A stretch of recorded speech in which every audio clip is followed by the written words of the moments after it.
రూపాయలు పొదుపు చేస్తే 43 లక్షలు. అదిరిపోయే పోస్ట్ ఆఫీస్ పథకం ఏంటో తెలుసా? Hello friends, welcome back to our channel. ప్రతి నెల కేవలం 12,000 రూపాయలు మాత్రమే పక్కన పెడితే 15 సంవత్సరాల తర్వాత 43 లక్షల రూపాయలకు పైగా ఫండ్ సిద్ధమవుతోందని మీకు తెలుసా? అది మార్కెట్ రిస్క్ లేకుండా ప్రభుత్వ భరోసాతో. అంతేకాదు, పెట్టుబడిపై పన్ను మినహాయింపు కూడా ఉంటుంది. వడ్డీపై కూడా ట్యాక్స్ ఉండదు. చివర్లో మెచ్యూరిటీ సమయంలో వచ్చే మొత్తం పైన పన్ను ఉండదు. అసలు ఇది ఎలా సాధ్యమవుతుంది? ఈ స్కీమ్ లో ఎవరు పెట్టుబడి పెట్టొచ్చు? ప్రతి నెల ఎంత కట్టాలి? మధ్యలో డబ్బు అవసరమైతే ఏం చేయాలి? లోన్ వస్తుందా? మొబైల్ ద్వారా ఇంట్లో నుంచి ఖాతాను ఎలా నిర్వహించాలి? ఈ వీడియోలో ఈ అంశాలన్నింటినీ చాలా సింపుల్ గా తెలుసుకుందాం. కాబట్టి ఈ వీడియోని చివరి వరకు తప్పకుండా చూడండి. ఎందుకంటే చాలా మంది ఈ స్కీమ్ గురించి తెలుసుకున్న కొన్ని ముఖ్యమైన నియమాలు తెలియక మంచి అవకాశాన్ని కోల్పోతూ ఉన్నారు. ప్రస్తుతం ప్రతి ఒక్కరూ ఒక విషయాన్ని ఎక్కువగా ఆలోచిస్తూ ఉన్నారు. అది భవిష్యత్తు ఆర్థిక భద్రత, పిల్లల చదువులు, వారి పెళ్లిళ్ళు, సొంత ఇల్లు, పదవి విరమణ, తర్వాత ప్రశాంతవంతమైన జీవితం. అలాంటి ప్రతి లక్ష్యాన్ని ముందుగానే పొదుపు చేయడం చాలా అవసరం. కానీ చాలా మంది ఒకేసారి పెద్ద మొత్తంలో పెట్టుబడి పెట్టలేరు. అందుకే నెల నెల కొంత మొత్తం దాచుకునే అలవాటు చాలా మందిలో పెరుగుతోంది. అలాంటి వారికి post office public provident fund అంటే పీపీఎఫ్ స్కీమ్ చాలా మంచి ఎంపికగా ఆర్థిక నిపుణులు చెబుతూ ఉన్నారు. పబ్లిక్ ప్రావిడెంట్ ఫండ్ లేదా పీపీఎఫ్ అనేది కేంద్ర ప్రభుత్వ మద్దతుతో నడిచే దీర్ఘకాలిక పొదుపు పథకం. ఇది చాలా సంవత్సరాలుగా పెట్టుబడిదారుల విశ్వాసాన్ని సంపాదించింది. మార్కెట్లో పేర్లు, మ్యూచువల్ ఫండ్లు, క్రిప్టో వంటి పెట్టుబడులు లాభాలు ఇవ్వవచ్చు, కానీ వాటిలో రిస్క్ కూడా ఉంటుంది. అయితే పీపీఎఫ్ లో ఇలాంటి మార్కెట్ ఒడిదుడుకుల ప్రభావం ఉండదు. అందుకే రిస్క్ తక్కువగా ఉండే పెట్టుబడిని కోరుకునే వారు ఈ స్కీమ్ ని ఎక్కువగా ఎంచుకుంటూ ఉంటారు. ఇప్పుడు అందరూ మాట్లాడుకుంటున్న విషయం ఏమిటంటే, నెలకు 12,000 రూపాయలు మాత్రమే దాచుకుంటే నిజంగానే 43 లక్షల రూపాయలు ఎలా వస్తాయి? ఇప్పుడు దాన్ని సులభంగా అర్థం చేసుకుందాం. పీపీఎఫ్ ఖాతాలో ఒక ఆర్థిక సంవత్సరంలో గరిష్టంగా 1,50,000 రూపాయల వరకు పెట్టుబడి పెట్టే అవకాశం ఉంది. అంటే నెలకు దాదాపు 12,500 రూపాయలు. రోజుకు సగటున 411 రూపాయలు పొదుపు చేస్తే ఏడాది చివరి 1,50,000 రూపాయలు అవుతూ ఉంటాయి. ఇలా ప్రతి సంవత్సరం క్రమం తప్పకుండా 1,50,000 రూపాయలు చొప్పున 15 సంవత్సరాల వరకు పెట్టుబడి పెడితే మొత్తం మీ పెట్టుబడి 22,50,000 రూపాయలు అవుతుంది. ప్రస్తుతం అమల్లో ఉన్న వార్షిక వడ్డీ రేటు ఆధారంగా లెక్కేస్తే మెచ్యూరిటీ సమయానికి మొత్తం ఫండ్ దాదాపు 43,60,000 రూపాయల వరకు చేరుకునే అవకాశం ఉందని అంచనా. అంటే మీరు పెట్టిన అసలు పెట్టుబడికి దాదాపు 21 లక్షల రూపాయల వరకు వడ్డీ రూపంలో రావచ్చు. అయితే ఒక విషయం మాత్రం గుర్తుంచుకోవాలి. పీపీఎఫ్ వడ్డీ రేటును కేంద్ర ప్రభుత్వం కాలానుగుణంగా సమీక్షిస్తూ ఉంటుంది. కాబట్టి భవిష్యత్తులో వడ్డీ రేట్లు మారితే చివరికి వచ్చే మొత్తం కూడా కొంత మారే అవకాశం ఉంటుంది. ఇప్పుడు చాలా మంది అడిగే మరో ప్రశ్న, ఈ స్కీమ్ లో కనీసం ఎంతెంతో ఖాతా తెరవవచ్చు? సమాధానం చాలా సులభం. కేవలం 500 రూపాయలతో కూడా పీపీఎఫ్ ఖాతా ప్రారంభించవచ్చు. తర్వాత మీ ఆర్థిక పరిస్థితిని బట్టి క్రమం తప్పకుండా డబ్బు జమ చేయవచ్చు. గరిష్టంగా సంవత్సరానికి 1,50,000 రూపాయల వరకు మాత్రమే జమ చేయవచ్చు. అంతకంటే ఎక్కువ మొత్తాన్ని పీపీఎఫ్ లో జమ చేసే అవకాశం ఉండదు. ఇక్కడ మరో మంచి సౌకర్యం కూడా ఉంది. మీరు ఒకేసారి మొత్తం డబ్బు జమ చేయాల్సిన అవసరం లేదు.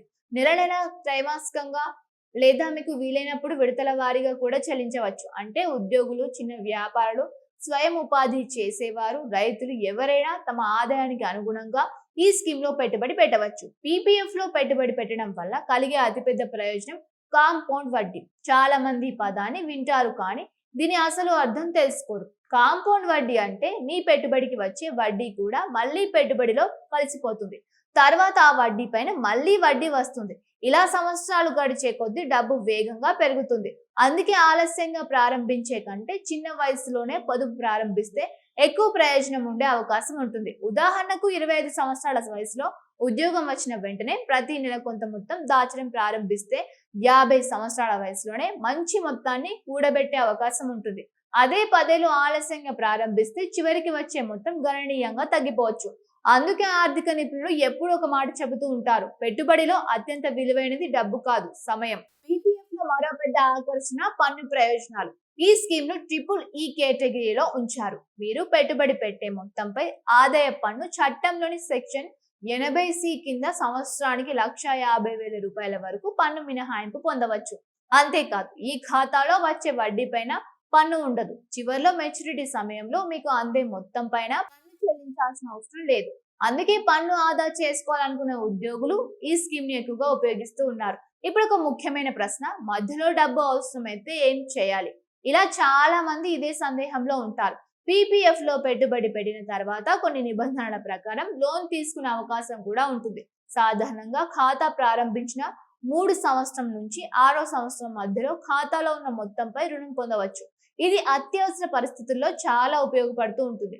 అయితే ఎంత మొత్తం రుణంగా వస్తుంది, ఎలాంటి షరతులు ఉంటాయి అనే విషయాలు అప్పటి నిబంధనల ప్రకారం నిర్ణయించబడుతూ ఉంటాయి. ఇంకొక మంచి విషయం ఏమిటంటే, గతంలో పోస్ట్ ఆఫీస్ ఖాతాలను నిర్వహించాలంటే తప్పనిసరిగా పోస్ట్ ఆఫీస్ కి వెళ్లాల్సి వచ్చేది. కానీ ఇప్పుడు పరిస్థితి పూర్తిగా మారిపోయింది. ఇండియా పోస్ట్ పేమెంట్స్ బ్యాంక్ అంటే ఐపీపీబీ సేవల ద్వారా, అలాగే డిఐకే పే మొబైల్ యాప్ ద్వారా ఇంట్లో నుంచి పీపీఎఫ్ ఖాతా నిర్వహించే అవకాశం ఉంది. మీ బ్యాంక్ ఖాతాను ఐపీపీబీతో అనుసంధానం చేసిన తర్వాత మొబైల్ ద్వారా డబ్బు జమ చేయడం, బ్యాలెన్స్ చూసుకోవడం, లావాదేవీలు పరిశీలించడం వంటి అనేక పనులు సులభంగా చేయవచ్చు.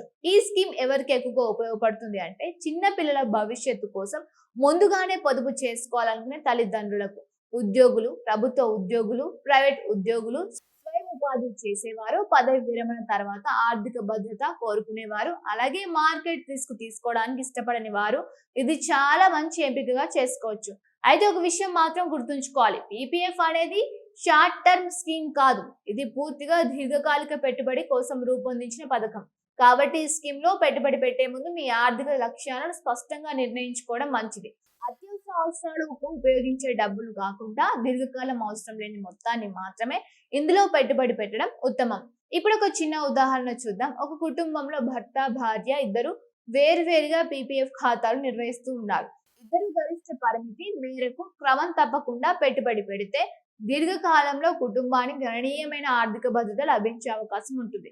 అదే విధంగా చిన్న వయసులోనే పిల్లల భవిష్యత్తు కోసం ప్రత్యేకంగా పొదుపు ప్రణాళికలు రూపొందించుకోవచ్చు. మొత్తానికి చూస్తే ప్రతి నెల క్రమశిక్షణతో కొంత మొత్తం దాచుకుంటే పెద్ద మొత్తంలో సంపదను సృష్టించడం అసాధ్యం కాదు. ముఖ్యంగా ప్రభుత్వ భరోసా, కాంపౌండింగ్ వడ్డీ, పన్ను మినహాయింపు, దీర్ఘకాలిక భద్రత, డిపాజిట్ సేవలు వంటి అనేక ప్రయోజనాలు పీపీఎఫ్ ని ప్రత్యేకమైన పెట్టుబడి పథకంగా నిలబెడుతూ ఉన్నాయి. అయితే పెట్టుబడి పెట్టే ముందు తాజా వడ్డీ రేట్లు, నిబంధనలు, అర్హతలు అధికారిక పోస్ట్ ఆఫీస్ లేదా ఇండియా పోస్ట్ వెబ్సైట్ లో ఒకసారి పరిశీలించడం మంచిది. ఎందుకంటే వడ్డీ రేట్లు మరియు కొన్ని నిబంధనలు కాలానుగుణంగా మారే అవకాశం ఉంటుంది. మీరు ఇప్పటికే పీపీఎఫ్ ఖాతా ప్రారంభించారా, లేక ఇప్పటి వరకు ప్రారంభించలేదా? ఈ స్కీమ్ గురించి మీ అభిప్రాయం ఏమిటో కామెంట్ లో తప్పకుండా తెలియజేయండి. ఇలాంటి post office schemes, banking updates, పెట్టుబడి అవకాశాల, ప్రభుత్వ పథకాలు, ఫైనాన్స్ కు సంబంధించిన ఉపయోగకరమైన వీడియో కోసం మా ఛానల్ వెంటనే సబ్స్క్రైబ్ చేసుకుని బెల్ ఐకాన్ ప్రెస్ చేయండి. ఈ వీడియోని మీ ఫ్రెండ్స్ తో, ఫ్యామిలీతో షేర్ చేయండి. Thank you for watching.